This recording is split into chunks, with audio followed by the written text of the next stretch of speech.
Magandang araw sa inyong lahat, mga kaluluwang uhaw sa kaalaman at hiwaga. Narito na naman tayo, nakalubog sa malalim na karagatan ng mga tradisyon at paniniwala ng ating mga ninuno upang hukayin ang mga nakakubling lihim ng isang natatanging araw.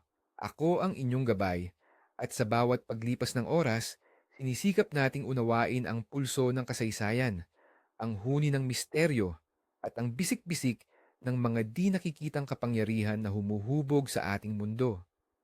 Ngayon, babaybayin natin ang mga alon ng panahon at sasama sa inyo sa isang paglalakbay patungo sa Setyembre 26. Hindi ito basta isang ordinaryong petsa sa kalendaryo.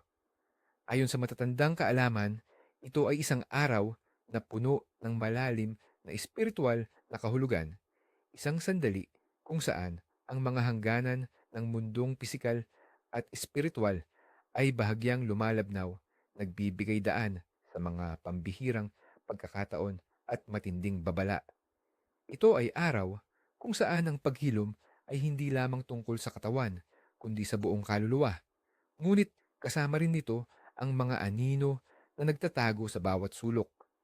Setyembre 26, isang araw na sumasalamin sa parehong pag-asa at pag-iingat.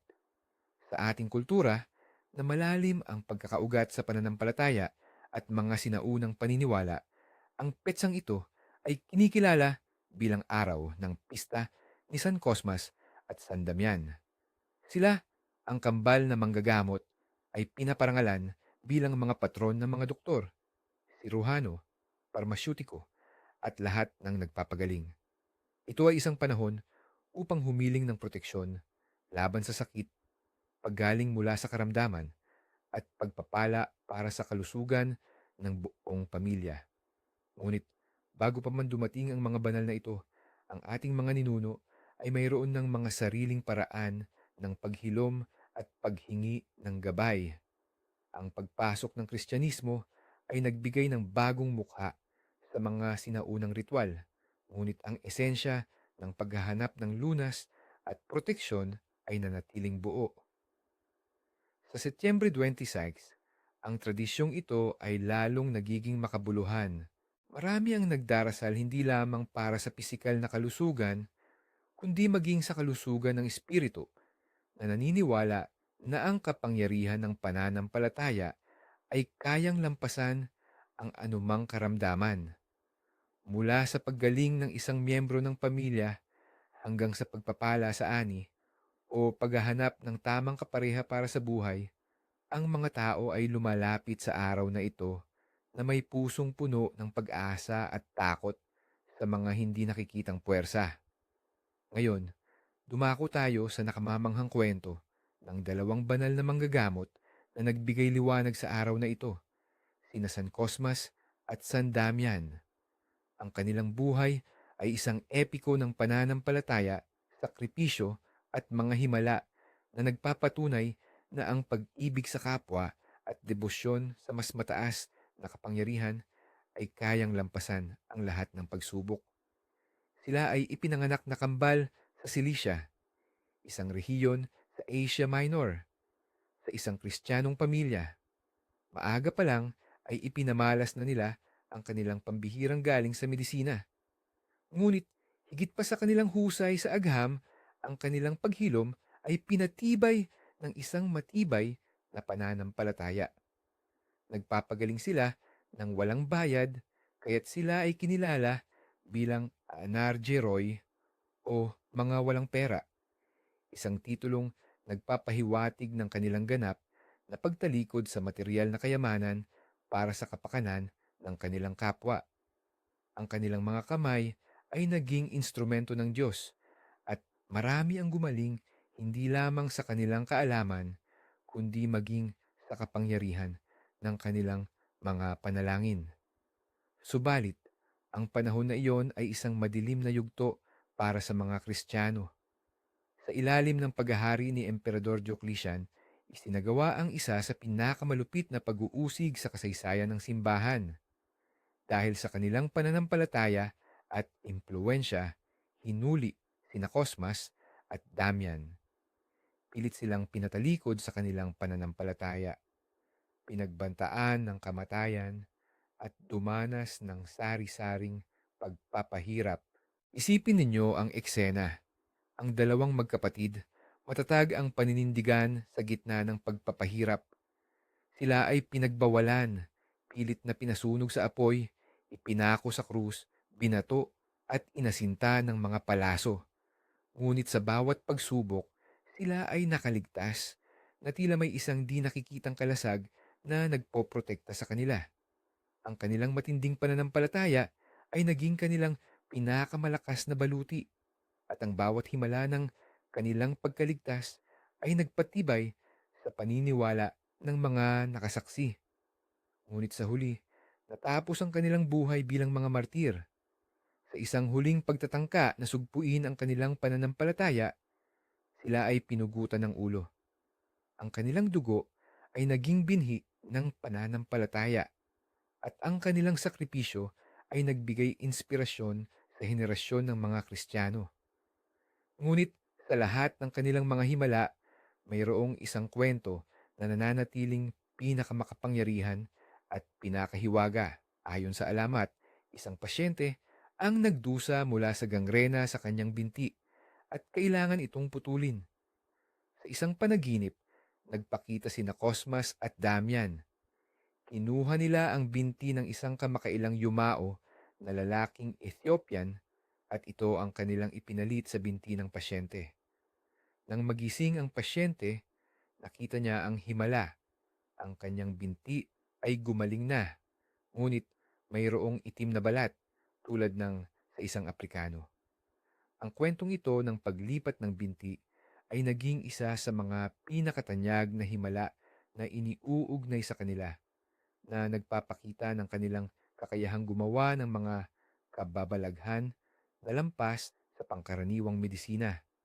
Ang kanilang buhay at kamatayan ay nagpapakita ng kapangyarihan ng pananampalataya at ang di masusukat na bisa ng pagmamahal sa kapwa. Sa Setyembre 26, ginugunita natin hindi lamang ang kanilang mga sakripisyo, kundi ang kanilang legacy bilang mga tagapagpagaling, parehong pisikal at espiritual, na nananatiling isang liwanag sa madilim na panahon. Ngayon, lumipat tayo sa mga palatandaan ng kapalaran, mga hudyat at babala na nakikita sa paligid, lalo na sa isang araw na kasing espesyal ng Setyembre 26. Mga palatandaan ng kapalaran, mga katutubong pamahiin. Uno, ulan sa Setyembre 26. Kapag umulan ng malakas at tuloy-tuloy sa araw na ito, tanda ito ng masaganang ani sa susunod na panahon na nagdadala ng kasaganaan sa mesa. Subalit, kung ang ulan ay mahina at patuloy na lumalagaslas na tila umiiyak, maaaring may sakit o karamdaman na darating sa komunidad o sa pamilya. Babala ito upang maging mas maingat sa kalusugan. 2. Hangin mula sa silangan. Kung ang hangin ay nanggagaling sa silangan, sinasabing nagdadala ito ng bagong simula, paghilom at pagpapala sa mga naghahanap ng lunas. Magandang panahon ito upang magsimula ng bagong proyekto o manghingi ng tawad. Ngunit kung ang hangin ay nagmumula sa kanluran, ito ay nagbabala ng pagkalugi, pagkakasakit o mga hindi inaasahang balakid sa buhay. Mag-ingat sa mga desisyon. 3. Paglipad ng mga ibon. Kung ang mga ibon ay lumilipad ng mababa, malapit sa lupa, senyalis ito ng pagdating ng malakas na ulan o bagyo. Ngunit kung sila ay matayog na lumilipad sa kalangitan, magiging maganda at maliwanag ang panahon na nagdadala ng kapayapaan at kalinawan sa isip. 4. Pagdating ng mga tutubi. Kapag maraming tutubi ang lumilipad sa paligid, lalo na sa takip silim, sinasabing nagdadala sila ng mensahe mula sa kabilang buhay. Ang kanilang presensya sa araw na ito ay maaaring magpahiwatig ng pagbabago sa kalusugan ng isang miyembro ng pamilya o isang babala upang paghandaan ang hindi inaasahang pangyayari. Makinig sa kanilang tahimik na huni. 5. Maagang pamumukadkad ng sampagita. Ang maagang pamumukadkad ng sampagwita, ang ating pambansang bulaklak, sa araw na ito ay isang napakagandang palatandaan. Ito ay tanda ng swerte at paggaling. Kung mayroong may sakit sa pamilya, ang pamumukadkad na ito ay nagpapahiwatig ng paggaling at pagpapanumbalik ng kalusugan. 6. Makati ang palad. Kung Makati ang kaliwang palad mo, lalo na sa Setyembre 26, may pera kang matatanggap, isang inaasahang biyaya na darating sa iyo. Ngunit kung kanan naman ang Makati, mag-ingat sapagkat maaaring may pera kang mawawala o gagastusin sa isang hindi inaasahang pangangailangan. Ang palad ay tulay ng enerhiya, kaya't bigyang pansin ang bawat kiliti. 7. Pagbasag ng baso. Ang hindi sinasadyang pagbasag ng baso sa araw na ito ay hindi laging masama. Sa katunayan, ito ay maaaring isang tanda na may masamang kapahamakan o negatibong enerhiya ang umalis sa iyo, nagbibigay daan sa paggaling at paglilinis ng iyong espiritu at kapaligiran. Huwag matakot, ngunit magnilay sa kung anong bigat ang biglang nawala. 8. Pagtukoy ng itim na pusa. Ang pagtukoy ng itim na pusa na tumawid sa iyong landas ay karaniwang nakikita bilang masamang malas. Ngunit sa Setyembre 26, hindi ito laging ganito. Maaari itong magpahiwatig ng isang mahalagang pagbabago sa iyong kalusugan o isang babala upang maging mas maingat sa iyong mga desisyon. Maaaring ito ay isang paalala mula sa mundo ng mga anino na maging alisto. 9. Tunog ng kuwago. Ang tunog ng kuwago sa gabi ay madalas na nauugnay sa masamang balita o pangitain. Ngunit sa araw na ito, maaari itong maging isang matinding paalala na bigyang pansin ang mga matatandang miyembro ng pamilya o ang sariling kalusugan. Maaaring may mensahe ito ng pagiging mapagmatyag sa mga posibleng karamdaman o pangangailangan. Mga panaginip sa gabing ito.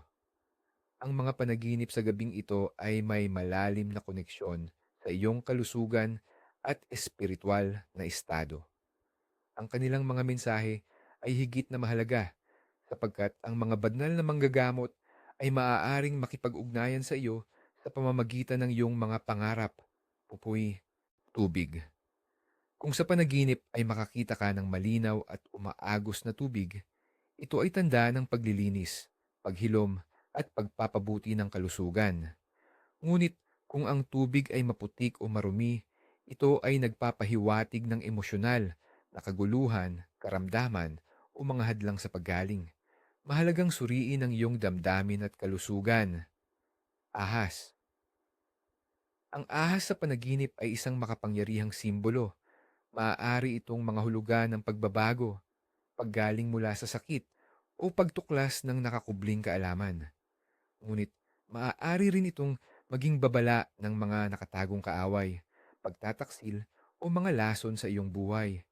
Ang konteksto ng panaginip ay susi sa pag-unawa sa kahulugan nito. Pagbagsak. Ang panaginip na bumabagsak ay karaniwang simbolo ng pagkawala ng kontrol, pagkabalisa, o takot sa pagkabigo. Ngunit sa Setyembre 26, maaari rin itong mga hulugan ng paghahanap ng kapakumbabaan o ang proseso ng pagtalikod sa mga lumang gawi at paniniwala na hindi na nakakatulong sa iyong paghilom. Paglipad. Ang paglipad sa panaginip ay nagpapahiwatig ng kalayaan, ambisyon, at espiritual na pagtaas. Sa araw na ito, maaari itong mga hulugan na ang iyong kaluluwa ay naghahanap ng lunas at pagpapalaya mula sa mga pasanin ng mundo o isang senyales na ang iyong mga panalangin para sa paggaling ay dinidinig. Paghilom o paggamot. Kung nanaginip ka na ikaw ay ginagamot o gumagamot ng iba, ito ay isang napakalinaw na tanda. Ito ay nagpapahiwatig ng matinding pisikal o espiritual na paghilom para sa iyong sarili o sa isang taong malapit sa iyo. Maaaring ipinapakita nito ang iyong kakayahang magbigay lunas o ang iyong pagtanggap sa lunas mula sa mas mataas na kapangyarihan. Mga isinilang sa araw na ito. Ang mga isinilang sa Setyembre 26 ay pinaniniwalaang nagtataglay ng mga natatanging katangian na hinubog ng enerhiya ng araw na ito. Sila ay may likas na kahabagan at intuisyon, madalas na iginuguhit sa mga propesyon o gawaing may kinalaman sa pagtulong at pagpapagaling ng kapwa, maging pisikal man o emosyonal. Sila ay matatag, resilient, at may kakayahang bumangon mula sa mga pagsubok. Bagamat sila ay sensitibo at empathic, mayroon din silang malalim na lakas ng loob na harapin ang mga hamon. Sila ang mga tagapaghilom ng mundo na may kakayahang magbigay ng ginhawa at pag-asa sa iba. Mga iminungkahi para sa iminungkahi sa araw ng pista. Sa araw na ito, ipinagdiriwang din natin ang mga taong may pangalang na uugnay sa mga banal na ginugunita tulad ng Cosmas, Damian, Narcisa, Eusebius at Stephen. Ang mga may pangalang Cosmas at Damian ay sinasabing mayroong likas na katangian ng pagiging matulungin, mapagmahal sa kapwa, at may matinding dedikasyon sa kanilang pinaniniwalaan. Sila ay mayroong matalas na pag-iisip at malalim na empatya na nagbibigay sa kanila ng kakayahang maging mahusay na tagapayo at tagapagpagaling sa kanilang komunidad. Ang araw na ito ay isang paalala sa kanilang panata na maglingkod ng walang kapalit. Mga tradisyon at ritual. Ano ang dapat gawin? Sa araw na ito, ang pagpapakita ng paggalang at pagganap ng mga ritual ay mahalaga upang makamit ang pagpapala at proteksyon. Ang mga sumusunod ay mga hakbang na maaari ninyong gawin upang makiisa sa espiritual na enerhiya ng Setyembre 2026. 1. Pag-aalay ng panalangin para sa paggaling, ritual ng liwanag at halaman. Layunin. Humingi ng paghilom para sa sarili o sa mga mahal sa buhay, lalo na mula sa mga sakit o karamdaman, upang mapalakas ang enerhiya ng paggaling. Mga kakailanganin. Isang puting kandila, isang baso ng malinis na tubig, isang maliit na larawan o medalyon ni San Cosmas at San Damian, kung mayroon, at ilang sariwang halaman na kilala sa kanilang gamit sa panggagamot tulad ng oregano, sambong, o dahon ng bayabas. Kailan at paano gagawin? Gawin ito sa gabi, bago matulog, sa isang tahimik na sulok ng bahay. Ilagay ang puting kandila sa gitna, sa magkabilang gilid ang baso ng tubig at ang larawan medalyon ng mga banal. Ilagay ang mga halaman sa tabi ng tubig, sindihan ang kandila at magnilay. Ibuhos ang puso sa panalangin na humihiling ng lunas at proteksyon mula sa karamdaman. Imahinasyonin ang isang nakakapagpagaling na liwanag na bumabalot sa taong pinagdarasalan. Maaari ninyong bigkasin ang mga salitang ito. O banal na Cosmas at Damian, mga dakilang manggagamot, ilawan ninyo ang aming landas, pagalingin ang aming sakit, at ipagkaloob ang inyong banal na biyaya at proteksyon. Linisin ninyo ang aming katawan at kaluluwa. Sa ngalan ng banal na paghilom. Amen. Ano ang gagawin pagkatapos? Hayaang maubos ang kandila ng ligtas. Sa susunod na umaga, inumin ang tubig na naniniwala na ito ay pinagpala at naglalaman ng enerhiya ng paghilom. Maaari ring itapal ang mga halaman sa parte ng katawan na masakit. 2. Paglilinis ng bahay, ritual ng asin at suka. Layunin. Alisin ang mga negatibong enerhiya at malas sa tahanan at mag-imbita ng sariwang paggaling at kapayapaan. Mga kakailanganin. Isang timba ng tubig, isang tasang asin, sea salt ang pinakamabisa, isang tasang suka, puting suka, at ilang patak ng banal na tubig. Kung mayroon, maaari ring maghanda ng sariwang dahon ng bayabas o bawang. Kailan at paano gagawin? Gawin ito sa umaga. Paghaluin ng tubig, asin, suka at banal na tubig sa isang timba. Gamit ang isang tela o dahon, iwisik ang pinaghalong solusyon sa sa bawat sulok ng mga silid, lalo na sa mga kwarto kung saan natutulog at nagpapahinga ang mga tao. Habang nagwiwisik, sabihin ang mga salitang, "Mga masasamang espiritu, umalis kayo. Negatibong enerhiya, lumayas kayo. Kalusugan at kapayapaan, pumasok kayo." Kung may dahon ng bayabas or bawang, maaari itong sunugin upang magpakawala ng usok na nagpapalayas ng masamang enerhiya. Ano ang gagawin? Pagkatapos, buksan ang lahat ng bintana at pinto upang makapasok ang sariwang hangin at makalabas ang mga masasamang enerhiya. Hayaan ang liwanag at positibong enerhiya na bumalot sa inyong tahanan. 3. Pagbibigay ng tulong sa kapwa. Ritual ng kabutihan. Layunin. Parangalan ang diwa ng walang bayad na paglilingkod ni San Cosmas at San Damian. Mag-imbita ng mga pagpapala sa pamamagitan ng pagbibigay ng tulong sa mga nangangailangan. Mga kakailanganin, pagkain, lumang damit o maliit na halaga ng pera. Ang pinakamahalaga ay ang bukal sa puso na pagbibigay. Kailan at paano gagawin? Gawin ito sa buong araw. Maghanap ng pagkakataon upang magbigay ng tulong sa mga nangangailangan. Maaaring isang taong may sakit, isang matanda, o isang pamilyang kapos. Ang pagbibigay ay dapat gawin ng walang inaasahang kapalit, gaya ng ginawa ng mga banal na manggagamot. Ano ang gagawin?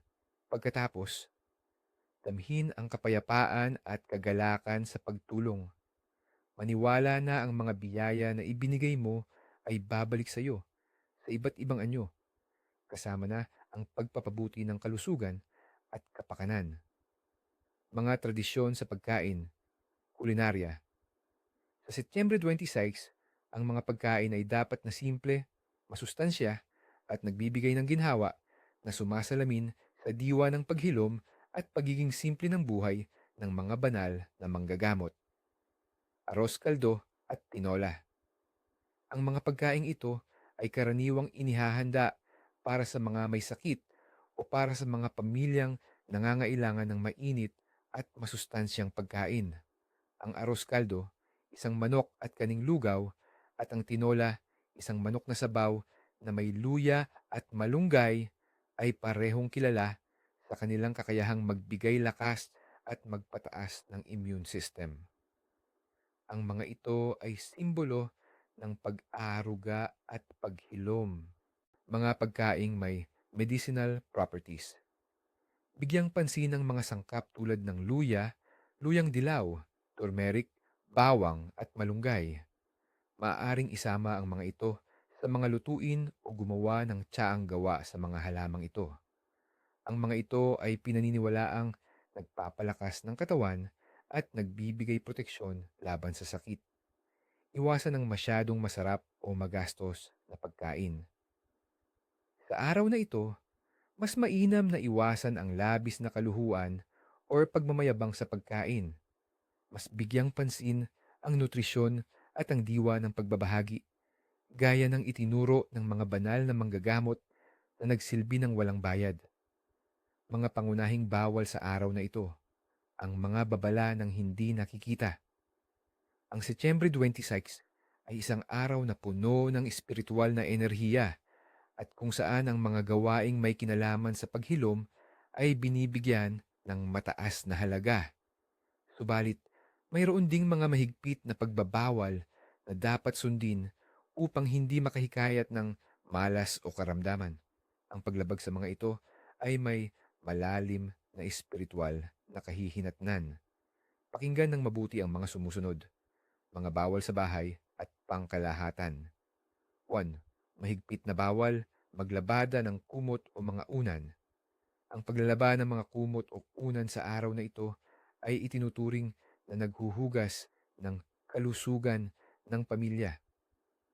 Ayon sa matatanda, lalo na ang mga bata at matatanda, ang paghuhugas ng kanilang pinagpuyatan ay maaaring hugasan ang kanilang proteksyon laban sa sakit at magdulot ng panghihina ng katawan. Ang kanilang ginhawa ay nagiging kasawian. 2. Bawal magwalis ng sahig. Pagdating ng dilim, Ang pagwawalis ng sahig sa oras na lumubog ang araw ay isang lumang pamahiin na nagbabala ng pagtataboy sa swerte at mga pagpapala na dinala ng araw. Sa Setyembre 26, ito ay mas matindi sapagkat maaari rin nitong itaboy ang mga espiritu ng paghilom na bumibisita sa inyong tahanan. Ang pagwawalis ay naglilinis, ngunit sa dilim, nagtataboy ito ng mga biyaya. 3. Bawal manghiram or magpahiram ng asin o suka. Ang asin at suka ay itinuturing na mga makapangyarihang protektor at panglinis sa maraming kultura. Ang pagpapalit nito sa araw na ito ay maaaring magdulot ng paglipat ng malas, sakit o negatibong enerhiya sa pagitan ng mga pamilya. Ingatan ang inyong asin at suka sapagkat ang mga ito ay sagrado. 4. Bawal buksan ang payong sa loob ng bahay. Ang pagbukas ng payong sa loob ng bahay ay isang pangkalahatang pamahiin na nagdadala ng malas. Sa araw na ito, na may koneksyon sa paghilom at proteksyon, ang paglabag dito ay maaaring magdulot ng pagbukas ng pinto sa karamdaman o hindi inaasahang kapahamakan. Ang payong ay para sa labas, huwag itong dalhin sa loob ng iyong santuario. Mga bawal sa pinansyal at sosyal. Rimba, bawal magbayad ng malaking utang o kumangutang ng malaking halaga. Ang paggawa nito ay pinaniniwalaang magdudulot ng pagdami ng utang o pagkalugi. Ang enerhiya ng pera ay sensitibo sa Setyembre 26 at mas mainam na panatilihin ang daloy nito sa sarili. Ang pagpapalit ng malalaking halaga ay maaaring magdulot ng malalim na butas sa iyong pinansyal na kapalaran. Bawal maging gahaman o mag-aksaya ng pagkain. Bilang paggalang sa mga banal na manggagamot na nagsilbi ng walang bayad, ang pagiging gahaman o pag-aaksaya ng pagkain ay isang malaking paglabag. Ito ay nagpapalis sa mga pagpapala at nagdadala ng kahirapan at kakulangan sa hinaharap. Ang pagkain ay biyaya, ingatan ito. 7. Bawal magsalita ng masama o magmura. Ang mga masasamang salita ay lumilikha ng negatibong enerhiya na maaaring makaapekto sa kalusugan at kapakanan ng nagsasalita at ng pinagsasabihan. Sa araw na ito, ang mga salita ay may mas malalim na kapangyarihan. Mag-ingat sa bawat bigkas, sapagkat ang mga ito ay maaaring magdulot ng sumpa o sakit sa iyong buhay. 8. Bawal manakit o makipag-away. Ang karahasan sa anumang anyo ay sumasalungat sa diwa ng paghilom at kapayapaan na dinala ng mga banal. Ang pakikipag-away o pananakit ay maaaring magdulot ng karagdagang sakit, hindi lamang pisikal, kundi espiritual din, at maaaring magdulot ng matinding malas sa iyong buhay. Mga bawal sa kalusugan at personal. 9. Bawal magpagupit ng buhok o kuko sa gabi.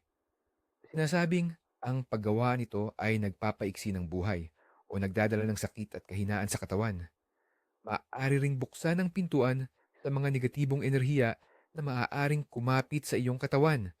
Ang pagputol ng parte ng katawan sa dilim ay isang paghamon sa kapalaran. 10. Bawal baliwalain ang anumang sakit o karamdaman.